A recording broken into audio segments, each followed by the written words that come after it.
Yo, magandang araw mga kap, kamusta kayong lahat? Para sa video na to tayo ay braids content muna at meron tayong tatlong clients. Dalawa sa mga to ay regular client na natin dito sa shop, so wag na natin patagalin, umpisahan na natin sa first client. Para sa unang kliyente natin sa video na to, ang gawa natin ay boho braids. So ito nga pala itsura ng buhok niya bago natin siya i-braids. At sa unang client, isa sa mga regular client natin dito sa shop, siya nga pala si Madam Rica at siguro mga 3 to 4 times na siya nagpapabraid sa atin. Ito nga pala itsura ng last braids na ginawa natin sa kanya, which is yung Fulani braids. Halos monthly na rin kung magpabraid sa atin dito si Madam Rica, at every time na nagpapabraid siya sa atin, tumatagal siya ng almost 1 month. Ang naging problema naman sa last braids niya, yung cornrows part ng Fulani braids, yun yung mga lumuwag. As expected naman na ang braids ay nililiguan, syempre lumuluwag din siya sa roots, nasisira. So ngayon, this time, ang sinubukan naman niya ay boho braids naman, kasi yung boho part ng Fulani braids niya ay naging maayos naman sa loob ng 1 month. Yung Fulani braids ni Madam Rica ay ginawa natin last December, then February this year,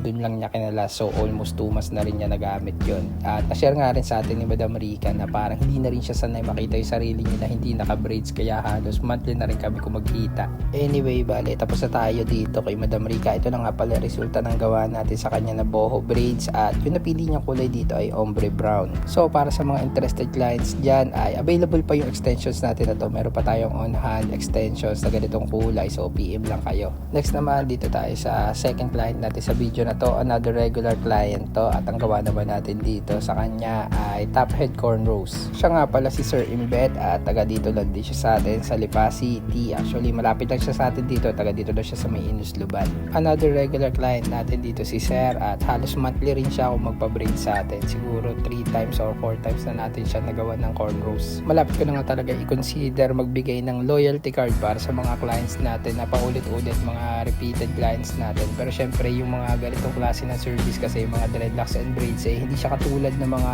barbers na kailangan ng tao, so medyo mahirap din. Pinag-iisipan ko pa kung paano ko siya gagawin, pero sa ngayon yung mga ganitong regular clients, madali naman tayo kausap, nagbibigay naman tayo ng discounts. Anyway, tapos na tayo dito sa second client natin sa video na to. Ito na nga pala yung nag-resulta ng gawa natin dito kay Sir.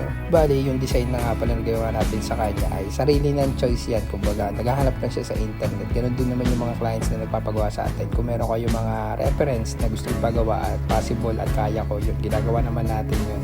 At dito naman tayo sa last client natin sa video na to. Ang gawa naman natin dito ay Fulani boho braids. Ito nga pala itsura ng buhok ni Madam bago natin siya i-braids, at siya ay nagmula lang din dito sa atin sa Lipa City, Batangas. Siya nga pala si Madam Ivy. Bali, natagpuan lang daw tayo ni Madam Ivy sa TikTok. Nagbabrowse siya ng mga braids content, then sinuggest tayo ni TikTok. Kaya nakakatuwa rin kahit maliit lang yung bilang na followers natin doon. Kumbaga lumalabas din tayo sa mga FYP ng mga clients. Kaya ako din mga pumapalakpak ako sa mga achievements ng iba. Kumbaga wala rin ako inggit sa katawan, kasi somehow nakakambunan din ako ng mga blessings nila. Katulad na lang yan, yung mga sikat na breeders, mga sikat na dreadlock artists. Pag lagi yan silang pinapanood ng mga clients, yung algorithm kasi ni TikTok, ni Facebook, sinasuggest din nila yung mga artists na malapit sa area ng client. So yun, madalas nakakakuha rin tayo, nakakasungkit din tayo ng mga clients mula sa TikTok, Facebook. Anyway, tapos na tayo dito sa gawa natin kay Madam Ivy. Napaka solid din talaga ng kulay na napili niya. Talagang litaw na litaw yung kulay ng balat ni Madam, kasi kung mapapansin nyo, maputi talaga to si Madam Ivy. Talagang nag-compliment sa kanya yung kulay ng braids na ginawa natin. At sa mga clients naman na nagtatanong sa akin kung babagay ba sa kanila yung ganitong kulay, ganyang kulay, ay actually wala talaga ako alam doon. Kumbaga dapat mas alam nyo yung kaysa sa akin. At dito ko na nga pala tatapusin to video na to mga kaap. Kung umabot ka pa sa part na to, maraming salamat sa panonood. At bali tayo ay located lang sa Lipa City, Batangas. Open din tayo for home service kahit saan. Gumagawa po tayo ng dreadlocks, afro curl, braids and cornrows. Meron tayong Facebook, YouTube and TikTok, at meron na rin tayong Instagram mga kaap para sa mga clients natin dyan, mga tropa na may Instagram. Follow po ako, The Dreadlocks Factory.